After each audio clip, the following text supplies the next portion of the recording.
Hi hello ನಮಸ್ಕಾರ friends, ನಾನು ನಿಮ್ಮ Mala Shivaprakash. Please welcome back to my channel Mala ಮನೆಯಂಗಳ.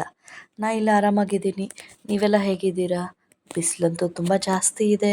ಎಲ್ಲರೂ ಚೆನ್ನಾಗಿ ನೀರು ಕುಡೀರಿ, ಹೈಡ್ರೇಟ್ ಆಗಿರಿ. ಮತ್ತು ಇವತ್ತು ನಾನು ನಿಮಗೆ ಒಂದು ಯುನೀಕ್, ಒಂದು ಡಿಫ್ರೆಂಟ್ ಆಗಿರೋ ರೆಸಿಪಿ ತೊಗೊಂಡು ಬಂದಿದ್ದೀನಿ.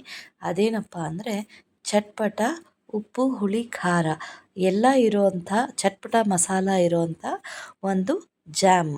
ಅದನ್ನು ನಾವು ಈ ಹುಳಿ ಮಾವಿನಕಾಯಿಂದ ಮಾಡೋದು. ಅದು ಹೇಗೆ ಮಾಡೋದು ಅಂತ ನೋಡೋಣ ಬನ್ನಿ. ಈಗ ಒಂದು ಪ್ಯಾನ್ ಇಟ್ಬಿಟ್ಟು ಪ್ಯಾನ್ಗೆ ನಾನು 1 ಸ್ಪೂನಷ್ಟು ಸೋಂಪು ಕಾಳು ಹಾಕಿದ್ದೀನಿ. ಅದ್ರ ಜೊತೆಗೇ 1 ಸ್ಪೂನ್ ಜೀರಿಗೆ ಹಾಕಿದ್ದೀನಿ. ಒಂದು ಅರ್ಧ ಸ್ಪೂನಷ್ಟು ಮೆಣಸು ಕಾಳು ತೊಗೊಳ್ಳೋಣ. ಮೆಣಸು ಒಂದು ಅರ್ಧ ಸ್ಪೂನ್ ಹಾಕಿಬಿಟ್ಟು ಹಾಗೆ ಡ್ರೈ ಫ್ರೈ ಮಾಡ್ಕೊಳ್ಳೋಣ ಸ್ವಲ್ಪ.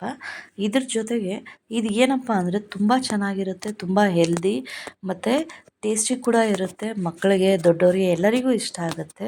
ಆ್ಯಕ್ಚುಲಿ ಇದನ್ನು ನೀವು ಮಾಡಿದ್ರೆ ನೀವು 1 ಚಪಾತಿ ತಿನ್ನೋರು 2 ಚಪಾತಿ ತಿಂತಾರೆ. ಇದ್ರ ಜೊತೆಗೆ ಇದಕ್ಕೆ ನಾವು ಖಾರಕ್ಕೆ ನಾವು 1-2 ಬ್ಯಾಡಗೆ ಮೆಣಸಿನ್ಕಾಯಿ, 1-2 ಸಣ್ಣ ಮೆಣಸಿನ್ಕಾಯಿ ಹಾಕ್ಕೊಂಡಿದ್ದೀನಿ, 1-2 ಲವಂಗ ಹಾಕ್ಕೊಂಡಿದ್ದೀನಿ. ನೀವು ಬ್ಯಾಡಿಗೆ ಇಲ್ಲ ಅಂದರೆ ಗುಂಟೂರು ಕೂಡ ಹಾಕ್ಕೋಬೋದು 4. ಆಮೇಲೆ ಈ ಹುಳಿ ಕಾಯಿ ತೊಗೊಂಡಿದ್ದೀನಿ. ಇದನ್ನು ತೊಳೆದುಬಿಟ್ಟು ಒರೆಸಿ ನೀರಿನ ಪಸೆ ಇಲ್ದಂಗೆ ತೆಗೆದುಬಿಟ್ಟು ನಾವು ಅದನ್ನು ಹೆರ್ಕೊಂಡು ನೀಟಾಗಿ ಒಳಗಡೆ ಇರೋ ಓಟೆ ಎಲ್ಲ ತಕ್ಕೊಂಡು ಸಣ್ಣ ಸಣ್ಣ ಪೀಸಸ್ ಮಾಡಿ ಇಟ್ಕೊಂಡಿದ್ದೀನಿ. ಈಗ ನಾವು ಹುರಿದು ಇಟ್ಟಿರುವಂತಹ ಪದಾರ್ಥಗಳು ಆರಿದೆ. ಅದನ್ನು ಮಿಕ್ಸಿಗೆ ಹಾಕ್ಕೊಂಡು ಅದ್ರ ಜೊತೆಗೆ ಬ್ಲ್ಯಾಕ್ ಸಾಲ್ಟು ಒಂದು ಅರ್ಧ ಚಮಚ ಹಾಕಿದ್ದೀನಿ. ಅದೇ ನಿಮಗೆ ಚಟ್ಪಟ ಟೇಸ್ಟ್ ಕೊಡೋದು. ಮತ್ತು ಒಂದು ಸ್ವಲ್ಪ ಹಿಂಗೆ ಹಾಕಬೇಕು, ಒಂದು 1/4 ಸ್ಪೂನು, ಮತ್ತು 1-1.5 ಸ್ಪೂನಷ್ಟು ಖಾರದ ಪುಡಿ. ನಮ್ಮದು ಖಾರ ಕಮ್ಮಿ ಇದೆ, ಅದು ಅಷ್ಟೊಂದು ಖಾರ ಇಲ್ಲ. ಸೊ ಹಾಗಾಗಿ 1.5 ಸ್ಪೂನಷ್ಟು ಹಾಕಿದ್ದೀನಿ. ಅದನ್ನು ತರಿಯಾಗಿ ರುಬ್ಬಿ ಇಟ್ಕೊಳ್ಳೋಣ. ಈಗ ಅದೇ ಜಾರಿಗೆ ನಾವು ಹೆಚ್ಚಿಟ್ಟಿರುವಂತಹ ಮಾವಿನಕಾಯಿನ ಹಾಕ್ಕೊಳ್ಳೋಣ. ಅದನ್ನು ತುಂಬ ನೈಸ್ ಮಾಡಬಾರ್ದು, ಸುಮ್ಮನೆ ಜಸ್ಟ್ ತರಿ ಥರ ಗ್ರೈಂಡ್ ಮಾಡ್ಕೋಬೇಕು, ತರಿಯಾಗಿ ಗ್ರೈಂಡ್ ಮಾಡ್ಕೋಬೇಕು. ಅದು ಸ್ವಲ್ಪ ಕಾಳು ಥರ ಸಿಕ್ಕಿದ್ರೇ ಚೆನ್ನಾಗಿರುತ್ತೆ. ತುಂಬ ನೈಸ್ ಆದರೆ ಒಂಥರ ಗಮ್ಮಾದಂಗೆ ಆಗಿಬಿಡುತ್ತೆ. ಸೊ ಇದನ್ನು ತೊಗೊಂಡಿದ್ದೀವಿ. ಈಗ ಇದು 4 ಮಾವಿನಕಾಯಿ ಅಂದರೆ ಅರ್ಧ kg. ಸೊ ಅದಕ್ಕೆ ಒಂದು 1/4 kgಯಷ್ಟು ಬೆಲ್ಲ ಬೇಕಾಗುತ್ತೆ. ಇದು ಲೋಟ 100-120 ಗ್ರಾಮ್ ಆಗುತ್ತೆ. ಸೊ ಹಾಗಾಗಿ 2 ಲೋಟ ತೊಗೊಂಡಿದ್ದೀನಿ. ನಾನು ಇಲ್ಲಿ ಸಕ್ಕರೆ ಯೂಸ್ ಮಾಡ್ತಾಯಿಲ್ಲ, ಬೆಲ್ಲ ತುಂಬ ಹೆಲ್ದಿ, ಆರ್ಗ್ಯಾನಿಕ್ ಬೆಲ್ಲ ಹಾಕಿದ್ದೀನಿ. ಅದು ಸ್ವೀಟ್ನೆಸ್ ಕಡಿಮೆ ಇರೋದ್ರಿಂದ ಇದಿಷ್ಟು ಕರೆಕ್ಟ್ ಆಗುತ್ತೆ.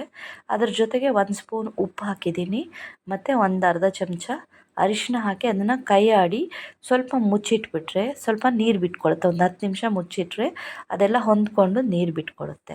ನೀರು ಬಿಟ್ಕೊಂಡು ಈ ಥರ ಆಗುತ್ತೆ. ಇದನ್ನು ಚೆನ್ನಾಗಿ ಬೇಯಿಸ್ತಾ ಇರಬೇಕು, ಒಂದು 10 ನಿಮಿಷ ಬೇಯಿಸಬೇಕು. ಆವಾಗ ಅದ್ರ ಕಲರ್ ಚೇಂಜ್ ಆಗಿ ಟ್ರಾನ್ಸ್ಪರೆಂಟ್ ಥರ ಆಗುತ್ತೆ. ಸೊ ಆವಾಗ ಬೆಂದಿದೆ ಮತ್ತು ಬೆಲ್ಲನೂ ಚೆನ್ನಾಗಿ ಅದಕ್ಕೆ ಹೊಂದ್ಕೊಂಡಿದೆ, ಒಂಥರ ಜಿಗಿ ಥರ ಬರುತ್ತೆ. ಅಂದರೆ ತುಂಬ ಗಟ್ಟಿಯಾಗೋವರೆಗೂ ಬಿಡಬಾರ್ದು, ಗಮ್ಮಾದಂಗೆ ಆಗುತ್ತೆ. ಸ್ವಲ್ಪ ಅದು ಹಸಿ ಇದಿರೋವಾಗಲೇ ಅದಕ್ಕೆ ನಾವು ಮಾಡಿಟ್ಟಿರೋ ಪುಡಿ ನಮಗೆ ರುಚಿಗೆ ಎಷ್ಟು 2.5-3 ಸ್ಪೂನಷ್ಟು ಹಾಕ್ಕೊಂಡು ತಿರುಗಿಬಿಟ್ಟು ಅದನ್ನು ಇಟ್ಕೋಬೇಕು. ಇದನ್ನು ನಾವು ಆರಿದ ಮೇಲೆ ಒಂದು ಗಾಜಿನ ಬಾಟ್ಲಿಗೆ ಹಾಕಿ ಮೇಲೆ ಇಟ್ಟರೆ ನಾವು ಸುಮಾರು ಒಂದು 15-20 ದಿನ ಇಡ್ಬೋದು. ಫ್ರಿಜ್ಜಲ್ಲಿ ಇಟ್ಟರಂತೂ 2-3 ತಿಂಗಳು.